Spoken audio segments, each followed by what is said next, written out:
Coming up this morning on News 3 Today, Gulf Coast residents make final preparations as Hurricane Francine is set to make landfall in a matter of hours. Storm Team 3 meteorologist Hannah Evans has the latest update from the National Hurricane Center just ahead.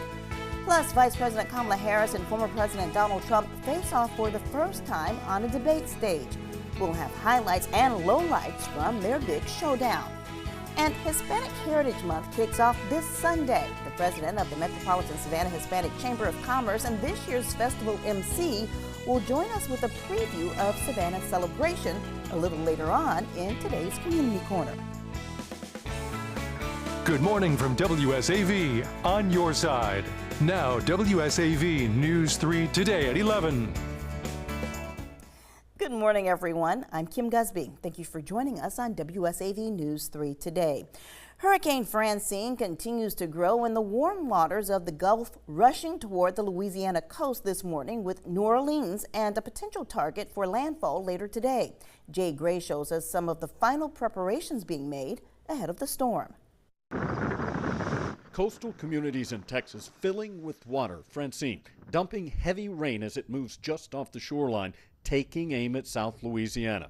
It's crucial that all of us take this storm very seriously and begin our preparations immediately. Hundreds of thousands in the strike zone, lining up for gas, stocking up on food and water. Just so we can make sure that we have things to eat in case the electricity goes out where we can't cook. Others packing and piling sandbags, preparing for what could be a foot of rain or more. Take nothing like this lightly. You have to be prepared for everything that's going to happen. Floodgates across the region locked in place. The extremely hot waters of the Gulf like rocket fuel for the storm. Forecasters warning it will continue to intensify as it rushes toward the coast. Right now, New Orleans, a potential target for landfall. Now again is the time to finalize your storm plans and to prepare. Not only for your families, also looking out for your neighbors. That time, though, quickly running out. Francine now just hours away. Jay Gray, NBC News, New Orleans. And here's a live look from New Orleans, where evacuation orders are in place in several coastal parishes ahead of Francine. Shelters are open in Orleans Parish and at least 3 more in that region.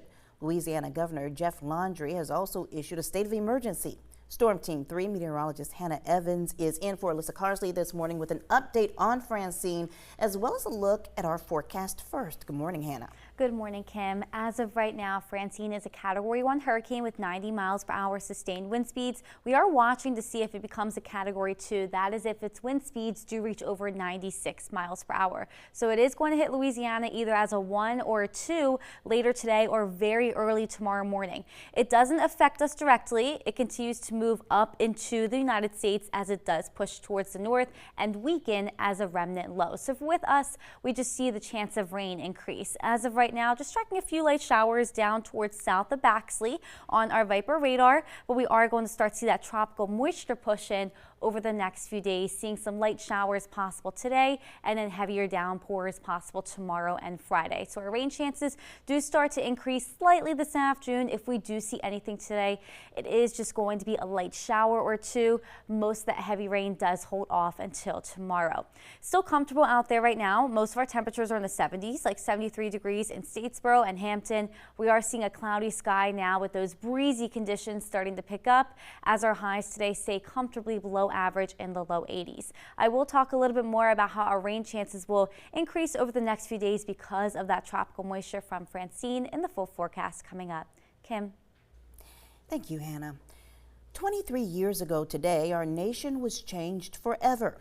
Georgia Governor Brian Kemp and First Lady Marty Kemp are joining others around the country honoring those who died in the worst terrorist attack in U.S. history.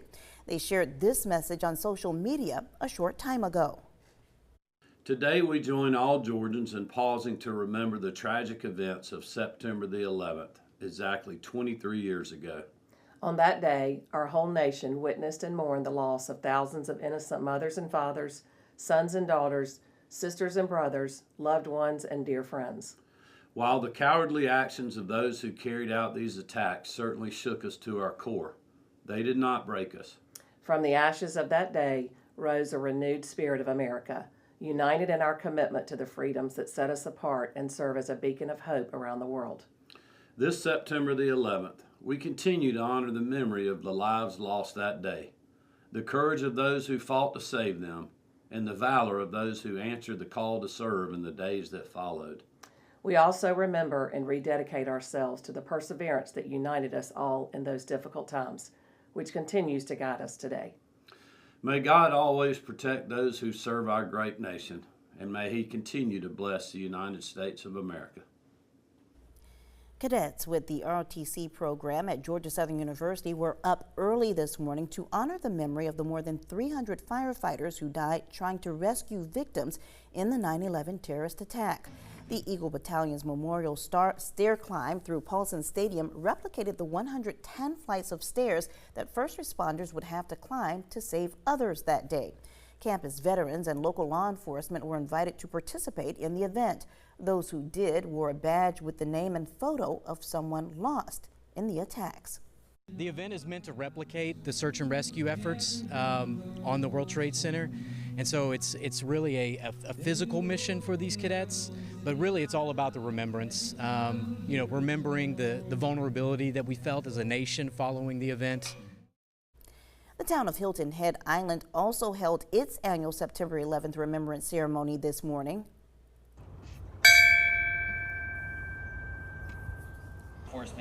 The bell tolling at the exact moment in 2001 when one of the planes crashed into the World Trade Center or in Shanksville, Pennsylvania.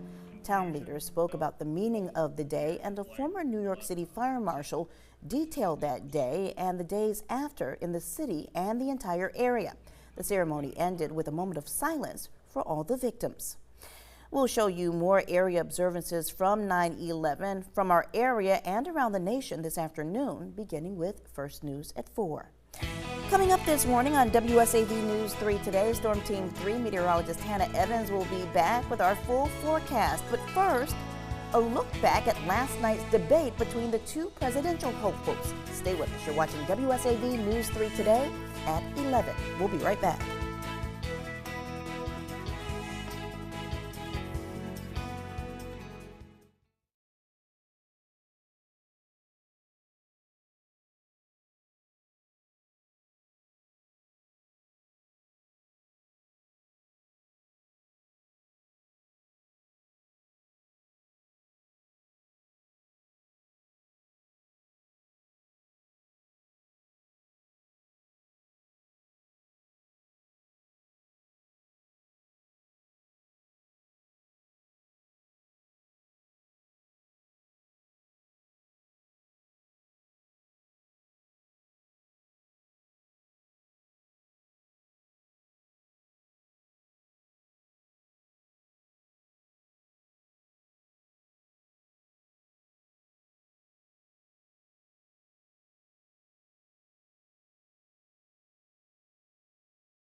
Welcome back to News 3 Today at 11. The nation watched last night as Vice President Kamala Harris and former President Donald Trump made their case to secure votes in the November election.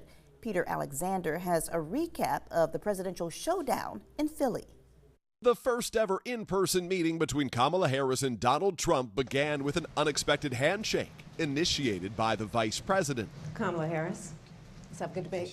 But after that moment of civility, things quickly turned combative. The worst vice president in the history of our country. This is so rich, coming from someone who has been prosecuted. Harris delivering on her strategy to try to get under Trump's skin.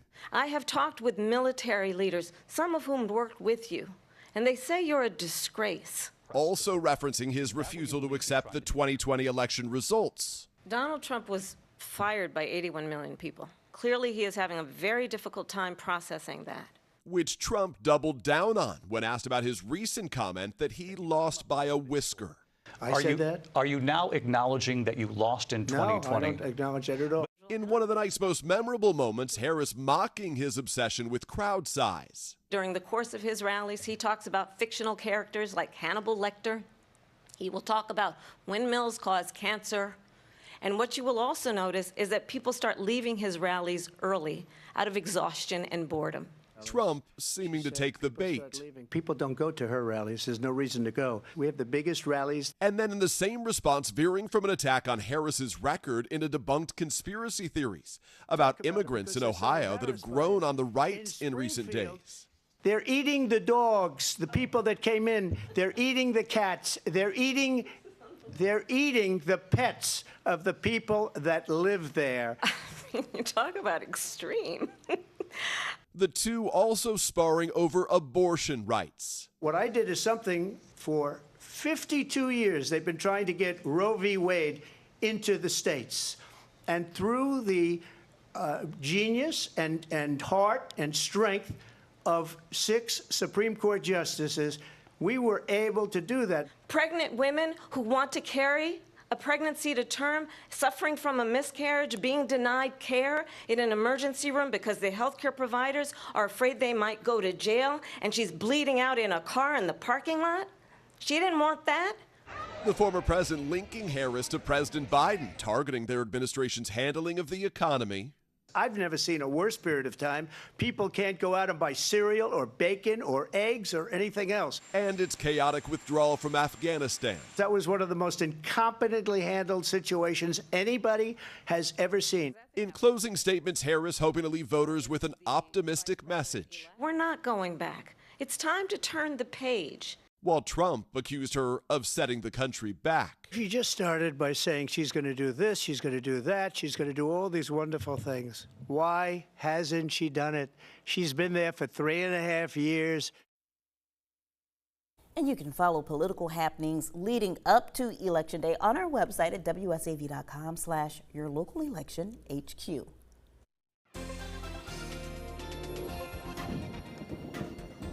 The beautiful blue skies that we did see yesterday have now faded away. We are going to start to see cloud cover increasing as we head through today, and those rain chances increasing as well. So here's a live look now at Tybee South Beach. We can see it's breezy on the beach, and we're also still looking at that cloud cover, but it's comfortable out there. Temperatures are mainly in the 70s. We're looking at 74 degrees in Statesboro, 73 degrees in Hampton and in Baxley at this hour, and we're seeing that breeze coming from the northeast as well. So not feeling too bad out there, and our highs today do stay below average for this time of year, with most of our highs just staying in the low 80s, reaching 83 degrees in Statesboro and Pembroke, 82 degrees down in Darien. On our Viper radar, we are just tracking a few light showers across the region, especially down towards Baxley and Alma. A little shower there. Other than that, the rest of us are dry, still dealing with that cloudy sky, but tropical moisture will begin to increase over the next few days. That is due to Hurricane Francine. So as that is expected to make landfall in Louisiana either tonight or very early tomorrow, we are going to be seeing kind of a plume of tropical moisture across our region. So right now it's a Category 1 hurricane. It's expected to reach Louisiana as a Category 1 or 2. We're just watching to see if it reaches wind speeds over 95 miles per hour. It then does not affect us directly at all. It moves up north into the United States, and with that we do just see our rain chances increasing. So throughout the rest of this afternoon and evening, it is possible we just see a few light showers out there along with that cloudy sky and those breezy conditions continuing. We really are just seeing a slight chance of rain today. We're really just watching those winds starting to bring up, as well as those wind gusts this afternoon reaching up to 25 miles per hour. And over tomorrow and Friday, that's when we'll really start to see those rain chances increasing as waves of rain start to come in due to that tropical moisture. That wind sticks around as well. So just a stray shower or two today. Once we head into tomorrow, those showers and storms begin to become a little bit more widespread with downpours possible. And on Friday, that's our day where we see the highest amount of showers and storms possible. That wind sticking around as well, with those gusts up to 25 miles per hour. So we're really just watching for the showers and storms to pick up tomorrow and then into Friday. By the weekend, it becomes a little bit more scattered. We're not tracking a lot of rain though. Over the course of these next few days, it's going to be around 1 to 3 inches widespread. So we're not tracking any flooding or anything. We are just tracking those gloomy days like what we did see last weekend to return starting tomorrow and then through this weekend. Well, we were talking earlier this morning. We kind of like those gloomy days this time of like year. It was nice, like sitting inside and like relaxing, to breathe. cozy, and we could wear like a jacket without being too hot as well. See? It was nice. Thank you, Hannah. Coming up this morning on WSAV News 3 today in our Community Corner, a preview of local Hispanic Heritage Month festivities. Stay with us. You're watching News 3 today at 11. We'll be right back.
Welcome back to News 3 Today. This Sunday, September 15th, kicks off National Hispanic Heritage Month, a time to celebrate Hispanic and Latino history, diversity, culture, contributions, and achievements. Alfonso Rebo is the founder, president, and CEO of the Savannah Metropolitan Hispanic Chamber of Commerce, which is gearing up for our area's 3rd Hispanic Heritage Parade and Festival. He joins us now with more, along with this year's MC, Doris Santiago, dubbed La Dama de la Salsa, the Lady of Dance, or the Lady of Salsa, that is. Thank you so much for joining us today.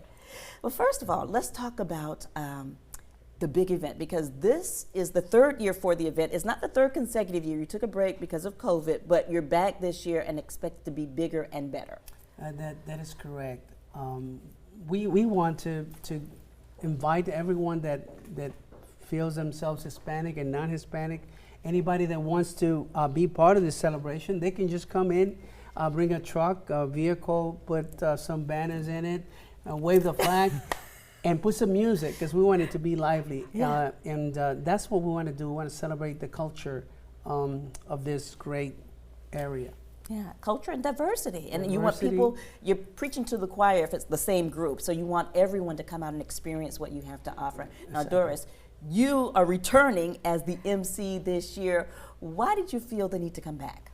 Well, this is their 10th year. Yeah. And I felt it's very important because it's so important for us to share our roots. And I had retired a little bit before COVID. I did MC for like 7 or 8 years. I did voluntary work for Savannah State University as their DJ in their Latin program. Wow. And I just feel that you have to share your roots, let people know you, let people offer our food, our music, our culture. And Doris mentioned the 10 years, and that's for the Savannah Metropolitan Hispanic Chamber of Commerce. You're celebrating a milestone this year. You've been around for a while. Tell us about the organization and why you do what you do. Well, the organization started as a hobby. I finished my MBA and I wanted to find out what do I do with it, and I wanted to start a business. I did start a business, was not successful because I don't have the clientele. But then later on, I decided, well, why not get a group of people who have like-minded interested, and let's put a group together. And I was looking for the format, and a format that will allow us to grow, but not only grow, actually provide a service. And that was the Chamber of Commerce. So we got together. At that time, we had 12 individuals, which I selected to cooperate. They say yes, yes, yes. So I used to call them the 12 apostles, which because there were 12 of them, and that's how we started. That time they told me no, there aren't many Hispanics in the region. And I said, well, but we got to prepare because they will come. And I used that line from Field of Dreams: if you build it, they will come. Yeah. And actually, that's exactly what happened. Today we have 178 throughout the course of the chamber. We had pretty little over 600 members. I mean, they're in and out. They're still in our database. That's why they get all the notices. Yeah. But that's how it all started. And we're celebrating 10 years. So I tell people, we must be doing something right. And this festival is doing something right because it's attracting people from all over. And now we see that other areas are doing the same. Just last weekend, Port Wentworth had a festival. And later on, I think in the beginning of October, Hinesville will have a festival. What does this mean to you? How important is it that we celebrate this month all together as a community? Well, we're here in the United States and we appreciate what this country does for us. So we like giving back.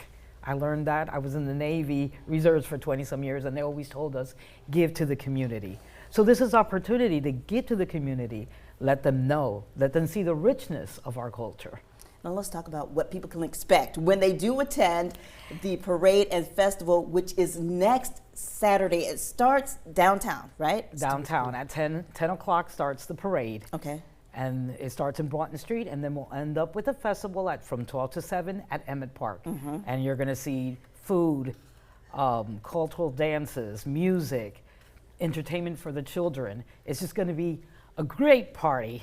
You're bringing in some people, familiar faces, but a lot of other people are new to the area and coming. What are you most looking forward to, each of you? Oh, well, what I'm looking for is that this year we are not tucked away in a corner down in, I think we're Eastern Wharf. Okay. That was like, it's big, but it's down there.